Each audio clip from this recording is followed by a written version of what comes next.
90 రోజుల కోర్సు పూర్తి చేస్తే చాలు 100% ప్లేస్మెంట్ సపోర్ట్ తో సాఫ్ట్వేర్ జాబ్ మీ సొంతం. వెంటనే కోడ్ జ్ఞాన్ డెస్టినేషన్ ని సంప్రదించండి. Welcome back to Suman T. ప్రస్తుతం స్టూడియోలో ఉన్నారు ఫ్యామిలీ కౌన్సిలర్ రజనీ రమ్మ గారు.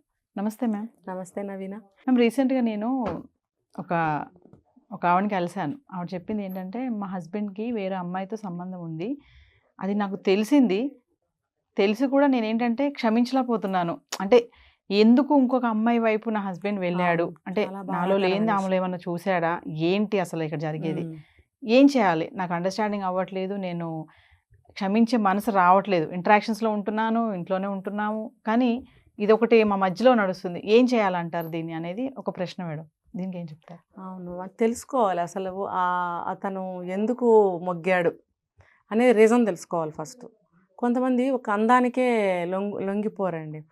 ఇంట్లో ఎక్కువ సమస్యలు ఉన్నా, ఇంట్లో ఒక మ్యూచువల్ అండర్స్టాండింగ్ లేకపోయినా, సర్దుబాటు లేకపోయినా, లేకపోతే ఒకళ్ళ అభిప్రాయాలను ఒకళ్ళకి నచ్చకపోయినా, నచ్చినా నచ్చకపోయినా రెస్పెక్ట్ చేసుకోవాలి. కానీ ఇక్కడ మీరు అడిగిన ప్రశ్న ఏంటంటే, అలా ఎందుకు వెళ్ళిపోతున్నారు, వేరే వాళ్ళని ప్రేమిస్తున్నారు అన్నప్పుడు ఆ రెస్పెక్ట్ చేసుకునే వరకు మనం వెళ్ళలేం కదా. ఒకళ్ళ అభిప్రాయాలను ఒకళ్ళను గౌరవించలేని స్థితిలో మనం ఉన్నప్పుడు, నచ్చనప్పుడు, లేదు ఇంకా మెయిన్గా చెప్పుకోవాలంటే ఈ అందమే నచ్చలేదు అనుకుందాం, అప్పుడే కదా అలాంటి పనులు చేస్తారు. ఈ రీజన్ అవన్నీ ఒక పక్కన పెడితే ఆవిడ కనుక్కోవాలి, ఏ రీజన్తో నువ్వు ఇలా చేస్తున్నావు. సరే, ఓన్లీ ప్రేమించాడు తిరుగుతున్నాడు అంతవరకైనా, విడాకులు కూడా ఇస్తానంటున్నాడా, లేకపోతే నీకు మీరిద్దరు ఫర్దర్గా విడాకులు తీసుకుంటారా, ఇవన్నీ మనకి తెలియదు. కాబట్టి ఒకవేళ అలాంటి పరిస్థితులు ఉంటే ఎందుకు అని ప్రశ్నించడం అనేది హక్కు. రీజన్ తెలుసుకో. ఇప్పుడు ఎంతకాలం అయింది పెళ్ళి? సంవత్సరమా, 3 నెలల, 10 ఏళ్ళ, 20 ఏళ్ళ, 40 ఏళ్ళ? ముసలి వయసు వచ్చిన తర్వాత కూడా పోయే కాలాలు, మాయరోగాలు పట్టుకుంటున్నాయి. ఎస్, ముఖ్యంగా మగవాళ్ళకి. ఇందులో ఇంత పెద్ద వయసు వచ్చిన తర్వాత ఇలా చేసే శాతం ఎక్కువ మగవాళ్ళే. ఆడవాళ్ళు ఏమో నాకు తెలిసి 0.% ఉంటారేమో, తెలీదు. అయితే మొన్న అనుకున్నాం కదా, జంప్ అయిపోయి వెళ్ళిపోయింది 6 పిల్లల తల్లి, అలా ఎక్కడో అదేదో వేరే సపరేట్ కేసులు అవి సాధారణంగా జరగవు. కాబట్టి ఈమె తెలుసుకోవాలి, ఎందుకు, కారణం ఏంటని తెలుసుకోవాలి. చెప్పాడా, సరే, లేదు ఇంకా అలా హింస పెడుతున్నాడు, అయిష్టంగా వస్తున్నాడు, వెళ్తున్నాడు, కొంతకాలం వెయిట్ చేయాలి. మనం కూడా ఆవేశపడితే కాదు, కొంచెం తెలుసుకోవడానికి ప్రయత్నించాలి, వెయిట్ చేయాలి. కొంచెం ఆ బాధని దిగమింగటానికి ఫస్ట్లో మనం ట్రై చేయాలి. ఎందుకంటే ఆవేశంగా వెళ్ళి గుద్దేశాం అనుకోండి, ఏమవుతుంది? ఏమీ అవ్వదు. నిదానంగానే ఆలోచించాలి. ఇలాంటి నిర్ణయాలు ఎప్పుడైనా సరే ఆలోచనలు ప్రశాంతంగా కూర్చొని ఆలోచించాలి, ఒక పెద్ద మనిషి తరహాగా. ఎందుకు జరిగింది? మన పెళ్ళై 10 సంవత్సరాలు అయింది, 15 సంవత్సరాలు అయింది, ఈ పిల్లలు పుట్టి పెద్దవాళ్ళు అవుతున్నారు, నడి మధ్యలో చదువులు ఉంటాయి, నెక్స్ట్ వాళ్ళ ఫ్యూచర్ ఇద్దరు కలిసి ప్లాన్ చేసుకుని ఉంటారు. నువ్వు ఈ రకంగా తిరుగుతుంటే ఏమవుతుంది ఫ్యామిలీ? ఇది నేను మగవాళ్ళకి వేసే ప్రశ్న.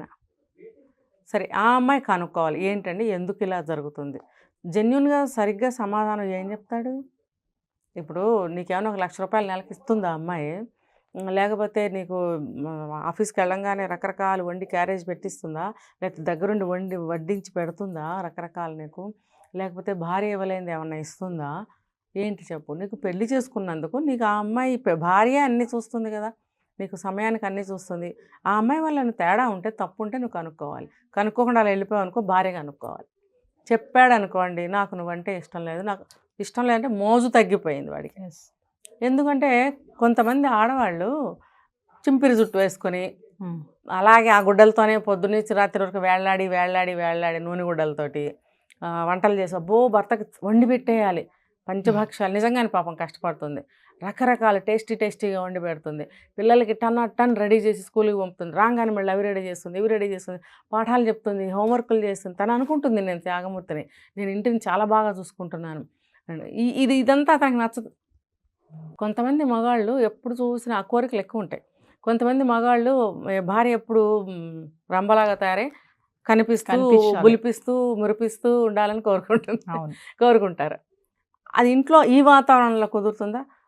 కొంతమంది మహానుభావులు వాళ్ళ తల్లిదండ్రులు కూడా ఇంట్లో ఉంటారు, అది ఎలా సాధ్యం? ఆ ముసలాళ్ళు ఊరుకుంటారా? ఇప్పుడేంటో పెద్ద ఎప్పుడు తయారై తిరుగుతుంది వాళ్ళలాగా. ఒక హౌస్ వైఫ్ అన్న తర్వాత ఇలాగేనా ఉండేది, ఇదేంటి బజార్ దానిలాగా ఇలా తయారైంది అని ఆవిడ అనుకోవటమే కాకుండా నలుగురికి చెప్తుంది కూడా.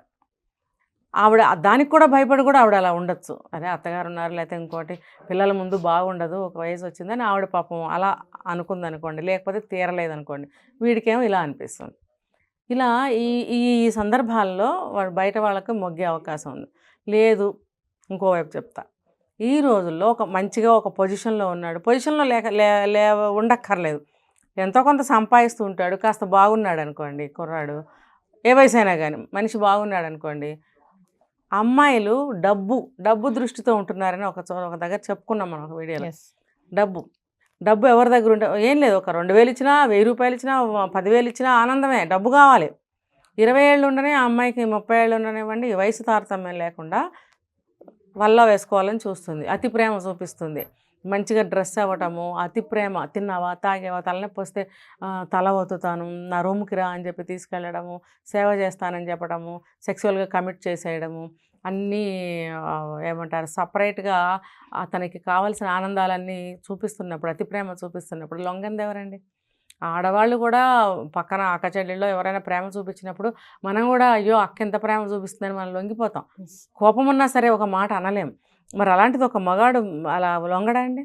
ఆ కారణాలు కూడా ఉంటాయి, వన్ సైడే చెప్పుకోలేం, అటు కూడా ఆ రకంగా కూడా లొంగిపోతాయి. అంటే కొంతమంది బై ఫోర్స్ ఇరుక్కుపోయిన పరిస్థితిలో ఉంటారు, కొంతమంది ఇష్టపూర్వకంగానే లొంగిన వాళ్ళు ఉంటారు. సో ఈవిడ అడిగి తెలుసుకోవాలి, మారి ఎందుకండి మన సంసారంలో అయిపోతుంది, అలా చేయొద్దు, నేను కూడా మీలాగా చేస్తే బాగుంటుందా చెప్పండి. ఎవరికైనా ఇప్పుడు కొత్త ఏరియాలకు వెళ్ళాలి, కొత్త చీరలు కట్టుకోవాలి, మంచి ఫుడ్ తినాలి, ఇలా మగవాళ్ళలాగానే ఆడవాళ్ళకి కోరికలు ఉంటాయి. నేను అవన్నీ చేస్తున్నానా సంసారం పిల్లల కోసం, మీరెందుకు బాధ్యతారహితంగా చేస్తాను మాట్లాడుకోవాలి. లేదు అంత నేను చెప్పినంత సింపుల్ తేలిక కాదు మాట్లాడటం, భయంకరమైన కొట్లాట్లు అయిపోతాయి.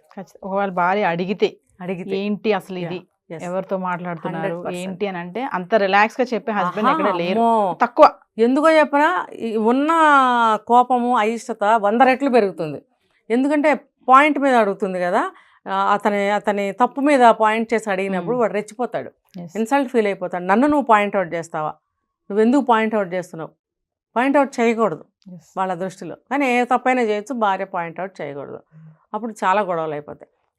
మంచిగా అర్థం చేసుకుని సరేలే ఏదో జరిగిపోయింది అని వెనక్కి వస్తే పర్వాలేదు, రాలేదనుకోండి ఇంకొంతకాలం వెయిట్ చేయాలి, తొందర పడకూడదు. మనం కూడా సామధాన భేద దండోపాయాలన్న పద్ధతి పాటించాలి కదా, పాటించాలి. తర్వాత ఏం చేయాలి? విడిపోవడమే. ఎందుకంటే నువ్వు 50 ఏళ్ళు వచ్చేవరకు ఇదేవనుకో, ఇక్కడే నీ లైఫ్ పోతుంది, పిల్లలు వాళ్ళు ఎన్నో కోల్పోతారు, తండ్రి ప్రేమ ఖచ్చితంగా ఉండదు, ఒక తల్లితోనే అటాచ్మెంట్ ఉంటుంది, చదువులు సంధ్యలు, డబ్బు కావాలి, వాడు ఇస్తాడో ఇవ్వడో తెలీదు, వాడు ఇచ్చింది తినటానికి సరిపోకపోవచ్చు, కట్టుఖర్చు పెడతాడు, అవతల దానికి వీడి డబ్బు కావాలి కదా, వీడి వయసు కావాలి, వీడి డబ్బు కావాలి, దానికి 20 అవ్వచ్చు 25 అవ్వచ్చు వయసు, తన అవసరాలు, తన మోజులు, తన ఒక అన్నీ తీరిపోయిన ఒక తృప్తి కలిగిపోయే వరకు ఇలాంటి మగవాళ్ళకి వల వేసే అమ్మాయిలు కొన్ని వేల లక్షల సంఖ్యలో ఉన్నారు ఈ రోజుల్లో, ఇప్పుడు ప్రజెంట్. అది తీరిపోయిన తర్వాత అప్పుడు మెల్లగా తల్లిదండ్రులకి సిగ్నల్ ఇస్తారు, నాకు సంబంధం చూడండి, ఆ గొర్రెవాడు ఎవడో బక్రా ఎవరో దీనికి బలైపోతాడు. ఈ కేసులు బాగా నడుస్తున్నాయి, లేవని ఎవరిని అనొద్దని చెప్పండి, ఉన్నాయి ఖచ్చితంగా. 60 ఏళ్ళ పెద్ద ఆయన్ని 20 ఏళ్ళ అమ్మాయి ఈ రకంగానే చేసి డబ్బంతా గుంజిన సంగతి నాకు తెలుసు. ప్రతిదీ కళ్ళతోనే చూడాలా మనం. ఇప్పుడు మీరు చెప్తారు మీ ఇంటి పక్కన జరిగిందని, లేకపోతే మా చుట్టాలు చెప్తారు, అది నిజమేగా. ఇప్పుడు నాకు తెలిసిన ఒక అమ్మాయి 18 ఏళ్ళండి, వాడికి ఒక 50 ఏళ్ళు ఉంటాయి, చాలా అంటే చాలా అందంగా ఉంటుంది. మరి ఆ అమ్మాయిని ఉంచుకున్నప్పుడు వాళ్ళకి ఒక పాప పుట్టింది, ఏదో ఒకటి చిన్నగా ఏదో చిన్న ఇల్లు ఒకటి రాసిచ్చాడు. ఈ అమ్మాయికి 30 ఏళ్ళు వచ్చేసి వాడు ముసలాడయ్యాడు. అయినప్పుడు మరి ఈ అమ్మాయి లైఫ్ ఏంటి తర్వాత? ఆ అమ్మాయి 10th క్లాస్కి వచ్చేసింది. మరి ఏంటి లైఫ్ ఏంటి తర్వాత? మాకు ఏదైనా ఒక దారి చూడమంటే చీచి నీ మొహం నాకు మోసి తీరిపోయింది. ఆ అమ్మాయి కూడా 30 ఏళ్ళు దాటిపోయినాయి కదా, పిల్ల 10th వచ్చేసిందంటే మరి ఆ అమ్మాయి కూడా కొంచెం వయసు పెద్దదైంది, కొంచెం లావు అయింది. మరి ఆటోమేటిక్గా సంసారపు లక్షణాలు వచ్చేసినాయి అమ్మాయికి. పిల్లని బాగు చేసుకోవాలి, పిల్లని చదివించుకోవాలి, వీడు చూస్తే డబ్బు ఇవ్వట్లేదు, నేను చూస్తే వీడిని నమ్ముకున్నాను, నా వయసు అయిపోయింది, నా దగ్గర రూపాయి లేదు, గార్డియన్స్ ఎవరు లేరు, ఆడపిల్ల పుట్టింది, ఎలా పట్టించుకోవాలి. ఈ లోపల ఆ పాపకి క్యాన్సర్ అటాక్ అయి చనిపోయింది, చిన్న పాప. ఎంత కష్టంగా ఉంటుంది ఆ అమ్మాయి. ఏదో పుట్టిందిలే పాప, ఆ పాపను చూసుకుని బ్రతుకుదాంలే అనుకుంది. కానీ ఆ అమ్మాయి చేసిన తప్పేగా. ఎస్. నీ వయసు ఏంటి, అతని వయసు ఏంటి, పోయింది నీ జీవితమేగా పోయింది. తల్లిదండ్రులు పట్టించుకోలేదు, వెళ్ళి అతని భార్యతో దెబ్బలాడితే ఏమొస్తుంది? ఆవిడేం చేసింది మధ్యలో? తప్పెవరిది? నీ 18 ఏళ్ల వయసు 20 ఏళ్ల వయసుకి నువ్వు మేలుకోవాలి ఏంటి నా లైఫ్ అని. అబ్బే, ఆ అమ్మాయి జీవితం అలా చితికిపోయింది. ఇంకోవైపు చెప్పుకోవాలంటే ఈ కోరికలన్నీ తీరాక వీళ్ళని వదిలేసి వాళ్ళ పెళ్ళిళ్ళు వాళ్ళు చేసుకుంటారు. అప్పుడు ఇక్కడ వీళ్ళ సంసారం ఏమవుతుంది? ఇటు కూడా ఫ్యామిలీ డిస్టర్బ్ అయిపోతుంది కదా. ఈ లోపల నీకు 50 ఏళ్ళు వచ్చే వరకు నువ్వు ఎదురు చూడటం అవసరమే లేదు. ఎప్పుడైతే తెలిసిందో వితిన్ మంత్స్ లేదా 1 ఇయర్ లోపల విడిపో. నువ్వు ఎడ్యుకేటెడ్ అయితే నీకేమన్నా అవకాశాలు ఉంటే నువ్వు ఏదైనా జాబ్ చూసుకో. నీకేమైనా సపోర్ట్ పేరెంట్స్ కానీ ఇన్లాస్ సైడ్ నుంచి ఏదన్నా నీకు అవకాశం కానీ హెల్ప్ కానీ ఉంటే ఇటు పక్కన దొరికితే అటు పక్కన ఏ హెల్ప్ దొరికితే ఆ హెల్ప్ తీసుకుని నువ్వేమైనా జాబ్ వచ్చే అవకాశాలు నీకుంటే ఉద్యోగం చేసుకుంటూ హాయిగా నువ్వు ప్రశాంతంగా ఆ బిడ్డలతో బతుకు. వాడు ఇంకా నీకు పనికిరాడు, ఖచ్చితంగా పనికిరాడు. ఎందుకంటే వాడు ఇవాళ ఈ పని చేశాడు, పట్టించుకోవట్లేదు, రేపు ఇంకో పని చేస్తాడు. ఆ బుద్ధి ఉన్నవాడు ఎప్పుడైనా ఏ వయసులోనే చేస్తాడు. ఒక 80 ఏళ్ల వ్యక్తి సంగతి చెప్తున్నాను నేను. ఒక 20 ఏళ్ల అమ్మాయిని, అంటే అతనికి ద ఏజ్ ఆఫ్ 65, ఆ పిల్ల వయసు 15-16 అయినప్పుడు ఎలా లొంగ తీసుకున్నారో నాకు తెలియదు. 2 ఆడపిల్లల్ని కన్నాడు ఆ వయసులో. మరి ఇది సంసారం ఎంత కూలిపోయిందో తెలుసా? తప్పు కదా అది. నువ్వు చిన్నపిల్లకి నువ్వు ఆశపడటం ఏంటి? నీ మనవరాల వయసు. ఈ భార్యకి 60 ఏళ్ళు వచ్చినాయి. సిగ్గు శరం ఉండాలి కదా. సిగ్గు శరం లేకుండా నువ్వు ఆ పిల్ల ఇష్టపూర్వకంగానే ఆ పిల్ల తల్లిదండ్రులు నాకెవరు లేరని ఈ దరిద్రుడు, ఈ నీచుడు, ఈ నికృష్టుడు చెప్పబట్టి వాళ్ళు వీడికిచ్చి పెళ్లి చేశారు. వై? బికాజ్ అంటే వీడికి ఒక బిల్డింగు, ఆస్తి పాస్తి కొద్దిగా ఉన్నాయి. మరి నువ్వు చిన్న వయసు నీకు తెలిపోయినా నీ తల్లిదండ్రులకు తెలుసుగా. వాళ్ళు కూడా చేసిన తప్పేంటి? ఇక్కడ ఆస్తి ఉంది, ఈ ఆస్తి నీకు వస్తుంది. వీడు కూడా చెప్పాడు నీకు రాసేస్తాను. భార్య బిడ్డలు ఏం చేస్తావు? వీళ్ళకి ఇవ్వవా? నీ జీవితం అంతా నీకు ఒడిగం చేసి కష్టం చేసి భార్య నీకు ఒక ఇదిని తీసుకొచ్చింది సమాజంలో. ఆమె కోఆపరేషన్ లేదే నువ్వు బాగుపడవు కదా. అలాంటి ఫ్యామిలీని అంతా వదిలేసి ఆ పనిచేసే వాళ్ళ అమ్మాయిని నువ్వు పెళ్లి చేసుకుంటే వాళ్ళు కూడా ఈ ఆస్తికి ఆశపడి పిల్లని ఇస్తే ఏమన్నట్టు అక్కడ? ఇప్పుడు ఆ అమ్మాయి జీవితం నాశనమైంది, ఇటు వీళ్ళ సంసారం కూలిపోయింది అంతే. ఇంకా వాళ్ళు ఇప్పటి వరకు పీడిస్తూనే ఉన్నారు. ఇప్పుడు అతనికి 85 ఏళ్ళు. ఇప్పుడు ఆ పిల్లలు పెద్దవాళ్ళు అయ్యారు. మరి ఇప్పుడు వాళ్ళు పీడించి పిప్పి చేస్తున్నారు. మా జీవితం ఏంటి? ఇప్పుడు ఈ ఆస్తి అంతా తీసుకెళ్ళి ఇవ్వాలని నాన్న అల్లరి జరిగిపోయింది. కాబట్టి ఆ వయసులో ఆ పనులు చేయకూడదు. కుదిరితే మాట్లాడుకోవాలి కూర్చొని, లేదు అంటే సెపరేట్ అయిపోవాలి. ఎందుకంటే ఈవిడికి వచ్చినాయి 80 ఏళ్ళు. ఇప్పుడు ఒక 20 సంవత్సరాల నుంచి అనుకోండి, 20 సంవత్సరాల జీవితం ఎంత కోల్పోయావు? అప్పటికే నీకు పిల్లలు సెటిల్ అయ్యారు, నువ్వు వాళ్ళతో వచ్చేసి ఉండాల్సింది. రోజు కొడతాడు. ఇప్పుడు మెళ్ళ తాళి తెంచుకెళ్ళి ఆ పిల్ల మెళ్ళ వేశాడు. ఇప్పుడు ఒంటి మీద కాస్త కూస్త బంగారం ఉంటే తీసుకెళ్ళి ఆ పిల్లకి ఇచ్చాడు. సిగ్గులేదు ఆ పిల్ల ఏంటి, నువ్వేంటి? భార్య మెళ్ళ తీసుకెళ్ళి 50 సంవత్సరాలు కాపురం చేసిన భార్య మెళ్ళ సూత్రాలు తీసుకెళ్ళి దాని మెళ్ళ వేస్తావా? విలువ తెలుసా నీకు? 80 ఏళ్ల వయసు అనుకుంటాం కానీ పెద్దవాళ్ళని. కొంతమంది పెద్దవాళ్ళు దేనికి పనికిరారు.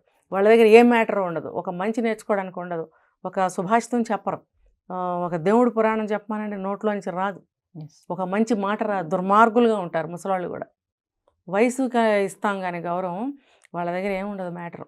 కాబట్టి వయసు తారతమ్యం లేకుండా చేస్తున్నారు. కాబట్టి 60 ఏళ్ల వయసులోనే సరే పిల్లలు నమ్ముకొని పిల్లల వైపుకి వచ్చేటివే. మిగిలిన 20 సంవత్సరాల నుంచి నరకం అనిపిస్తుందిగా. మరి ఎందుకు ఇది? నీ జీవితం అయిపోయింది 60 ఏళ్ళకి. వీడు ఇంకా ఇంత ద్రోహం చేస్తూనే ఉన్నాడు. నువ్వు డిటాచ్ అయిపోతే నీ లైఫ్ బాగుంటుంది. ఇప్పుడు వయసులో ఉన్నాడని సరే ఈ పని చేయడం, మిగిలిన జీవితం హ్యాపీగా ఉండొచ్చు.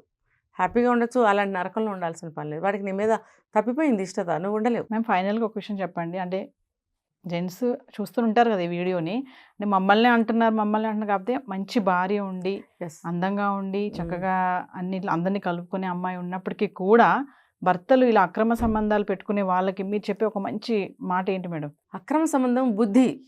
ఆ బుద్ధిని కంట్రోల్ చేసుకోవాలి. నువ్వు ఇష్టపడి చేసుకున్న తల్లిదండ్రులు చూసిన సంబంధమైనా నువ్వు ఒక ఆడపిల్లని పెళ్లి చేసుకుంటున్నావు. ఆ ఆడపిల్లకి నీ తల్లిదండ్రుల సంస్కారం నీలో ఉంటే ఆ పిల్లకి అన్యాయం చేయకు. ఇదే నేను చెప్పేది. నీ తల్లిదండ్రులు ఒక పద్ధతిగా వాళ్ళ తల్లిదండ్రులు చూసిన సంబంధం చేసుకుని పవిత్రంగా కాపురం చేసి నీకు జన్మనిచ్చినప్పుడు నువ్వు పవిత్రుడివే. నువ్వు కూడా ఒక పతివ్రతకి పుట్టిన వాడివే. మరి నువ్వు చేసే పని ప్రతిదీ నీ తల్లిదండ్రుల పాతివ్రత్యం మీద కానీ, పెంపకం మీద కానీ, వంశం మీద కానీ ఏదైనా సరే ఆ ఎఫెక్ట్ ఉంటుంది. ఎస్. కాబట్టి మనం చేసే పని మన తల్లిదండ్రుల మీద రిఫ్లెక్ట్ ఖచ్చితంగా కాదు, వాళ్ళ మీద పడుతుంది.